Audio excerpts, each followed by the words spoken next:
அவனுக்கு வெறும் 17 வயதுதான். தன் தந்தை கொடுத்த அந்த அழகிய பலவண்ண அங்கியை அணிந்து கொண்டு பெரும் புகழை பெறுவோம் என்ற கனவோடு வலம் வந்தான். ஆனால் அவனது சொந்த சகோதரர்களே அவனை துரோகத்தால் சூழ்ந்து கொண்டார்கள். அவன் செய்த ஒரே குற்றம் தன் சகோதரர்களை விட பெரிய கனவு கண்டதுதான்.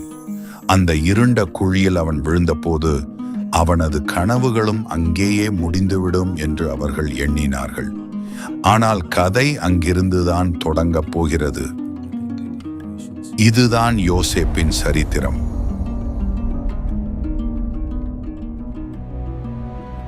யோசேப்பு கானான் தேசத்தின் செந்நிற மண்ணில் தன் தந்தை யாக்கோபுடன் வாழ்ந்து வந்தான். யாக்கோபுக்கு பல பிள்ளைகள் இருந்தாலும் யோசேப்பு அவருக்கு மிக விசேஷமானவன். ஏனெனில் அவர் முதிர் வயதில் தமக்கு கிடைத்த செல்வம் அவன். அது மட்டுமல்ல, அவர் உயிருக்கு உயிராக நேசித்த ராகேலின் முதல் மகனும் அவனே. யாக்கோபு அவனை அருகே அழைத்து, வா என் செல்ல மகனே, என் முதிர் வயதின் மகிழ்ச்சியே நீதான் என்று வாஞ்சையோடு அழைப்பார். தன் இதயத்திற்கு நெருக்கமான அந்த மகனின் மேல் தந்தை கொண்ட அளவற்ற அன்பிற்கு அடையாளமாக ஒரு அதிசய அங்கியை அவனுக்கு பரிசளித்தார். அது கண்ணை கவரும் பல வண்ணங்கள் கொண்ட ஓர் அங்கி. ஆனால் அந்த அங்கி அன்பின் அடையாளமாக மட்டும் இருக்கவில்லை. அது அவனது சகோதரர்களின் இதயங்களில் பொறாமை தீயை பற்ற வைத்தது. தந்தை அவன் மேல் பொழிந்த அந்த தனிப்பாசம் மற்ற சகோதரர்களின் மனதில் தீராத வெறுப்பையும் வஞ்சகத்தையும் விதையாக விதைத்தது. யோசேப்பு அந்த அங்கியை அணிந்து வருவதை பார்க்கும் போதெல்லாம் அவர்கள் தங்களுக்குள், பாருங்கள், அப்பாவின் செல்ல பிள்ளை வருகிறான் என்று பற்களை கடித்தார்கள். அந்த வெறுப்பு மெல்ல மெல்ல வளர்ந்து ஒரு நாள் எரியும் நெருப்பாக மாறியது. அது யோசேப்பு தான் கண்ட விசித்திரமான கனவுகளை பற்றி பேசத் தொடங்கிய போது நேர்ந்தது. ஒரு அதிகாலையில் உற்சாகம் தாழாமல் தன் சகோதரர்களிடம் ஓடி வந்தான் யோசேப்பு. சகோதரர்களே, நான் ஒரு ஆச்சரியமான கனவு கண்டேன், கேளுங்கள் என்று அவன் சொல்லத் தொடங்கினான். நாம் வயலில் அரிக்கட்டுகளை கட்டி கொண்டிருந்தோம். அப்போது திடீரென என் அரிக்கட்டு நிமிர்ந்து நின்றது. உங்கள் அரிக்கட்டுகள் எல்லாம் என் அரிக்கட்டை சுற்றி நின்று அதை தாழ்ந்து வணங்கின. இதை கேட்ட சகோதரர்களின் முகம் கோபத்தால் சிவந்தது. என்ன, நீ எங்களை ஆளப்போகிறாயோ? உனக்கு நாங்கள் அடிமையாக வேண்டுமா என்று அவர்கள் சீறினார்கள். ஆனால் யோசேப்பு நிறுத்தவில்லை. மீண்டும் ஒரு கனவு கண்டான். இம்முறை அவன் சொன்னது அவர்களை இன்னும் உலுக்கியது. சகோதரர்களே, இன்னொரு கனவு கண்டேன். இதோ சூரியனும் சந்திரனும் 11 நட்சத்திரங்களும் கூட என்னை வணங்கின. ஆனால் அங்கே நின்றிருந்த தந்தை யாக்கோபு இதை கேட்டு அதிர்ச்சியடைந்தார். தன் மகனை பார்த்து மென்மையாக கடிந்து கொண்டார். மகனே, இது என்ன கனவு? நானும் உன் தாயும் உன் சகோதரர்களும் தரையில் விழுந்து உன்னை வணங்குவோம் என்று நினைக்கிறாயா? யாக்கோபு வெளியே அவனை கண்டித்தாலும் அந்த வார்த்தைகளை தன் இதயத்தில் ஆழமாக பதித்துக் கொண்டார். இந்த கனவில் ஏதோ ஒரு தெய்வீக திட்டம் இருக்கிறதோ என்று அவர் உள்ளூரச் சிந்தித்தார். இப்போது சகோதரர்களின் கோபம் எல்லை தாண்டியது. இவன் என்ன பெரிய ராஜாவோ? இவனும் இவன் கனவும் என்று எள்ளி நகையாடினார்கள். அவர்களது இதயம் இருண்டது. அந்த நிமிடம் அந்த வெறுப்பு ஒரு பயங்கரமான சதியாக மாறத் தொடங்கியது. நாட்கள் கடந்தன. ஒரு நாள் யாக்கோபு கவலையுடன் யோசேப்பை தன் அருகே அழைத்தார்.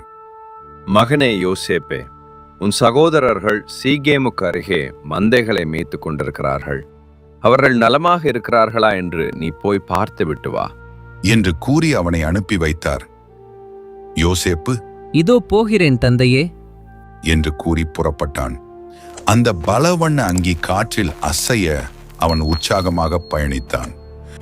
பாவம், கானான் மண்ணில் அவன் சுதந்திரமாக நடக்கும் கடைசி பயணம் இதுதான் என்று அவனுக்கு தெரிந்திருக்கவில்லை. தூரத்திலிருந்தே அந்த பல வண்ண அங்கி தெரிவதைக் கண்ட சகோதரர்களின் உள்ளத்தில் வஞ்சம் பொங்கியது. இதோ பாருங்கள், அந்த கனவு ராஜா வருகிறான் என்று ஒருவன் ஏளனம் செய்தான். மற்றவனோ பற்களை கடித்துக் கொண்டு, இப்போதே அவனை கொன்று போடுவோம், பிறகு அவனுடைய கனவுகள் என்னவாகிறது என்று பார்ப்போம் என்று சதி செய்தான். ஆனால் மூத்தவனான ரூபன் பதறிப் போய், வேண்டாம், நம் தம்பியின் இரத்தத்தை நாம் சிந்த வேண்டாம். அவனை கொல்லாமல் இந்த இருண்ட கிணற்றுக்குள் தள்ளுங்கள் என்றான். யோசேப்பை தப்புவித்து மீண்டும் தந்தையிடம் சேர்க்க வேண்டும் என்பது அவன் எண்ணம். யோசேப்பு அருகில் வந்ததும் அவர்கள் ஓநாய்களைப் போல அவன் மேல் பாய்ந்தார்கள். சகோதரர்களே, என்ன இது? என்ன செய்கிறீர்கள்? என்னை விட்டுவிடுங்கள் என்று அவன் அலறியும் கேளாமல் அந்த பல வண்ண அங்கியை வன்முறையாக உருவி எறிந்தார்கள். பின்னர் அவனை ஒரு பாழடைந்த தண்ணீர் இல்லாத வறண்ட கிணற்றுக்குள் தூக்கி வீசினார்கள்.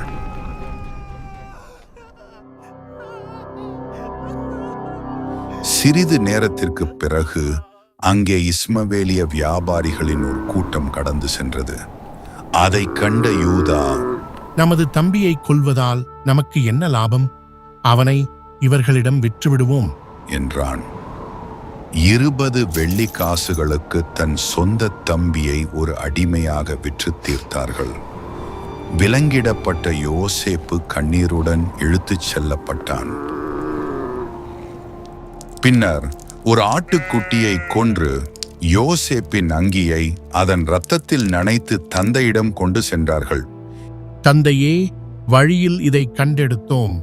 இது உங்கள் மகனுடைய அங்கிதானா என்று பாருங்கள் என்று குரூரமாக கேட்டார்கள். அந்த இரத்த கரையை தன் கைகளால் தொட்ட யாக்கோபு கதறினார். ஐயோ, இது என் மகனின் அங்கிதான். ஒரு கொடிய மிருகம் என் செல்ல மகனை தின்று விட்டதே. யாக்கோபு தன் ஆடைகளை கிழித்துக் கொண்டு ஆறா துயரத்தில் மூழ்கினார். ஆறுதல் சொல்ல வந்த எவரையும் அவர் ஏற்கவில்லை.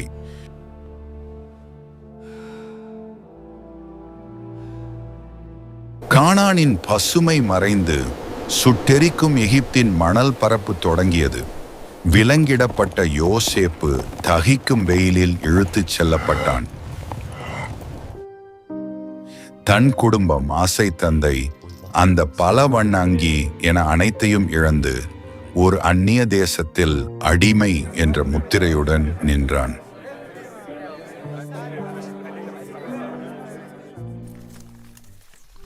எகிப்தில் பார்வோன் மன்னனின் பாதுகாவலர் தலைவனான போத்திபார் யோசேப்பை விலைக்கு வாங்கினான்.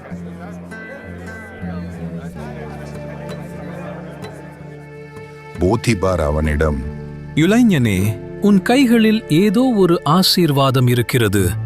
நீ தொடுவதெல்லாம் துளிர்க்கிறதே என்று வியந்து பாராட்டினான். அவன் போத்திபாரின் வீட்டின் நிர்வாகியாக உயர்ந்தான். ஆம், அடிமையாக இருந்தாலும் கர்த்தர் யோசேப்போடு இருந்தார்.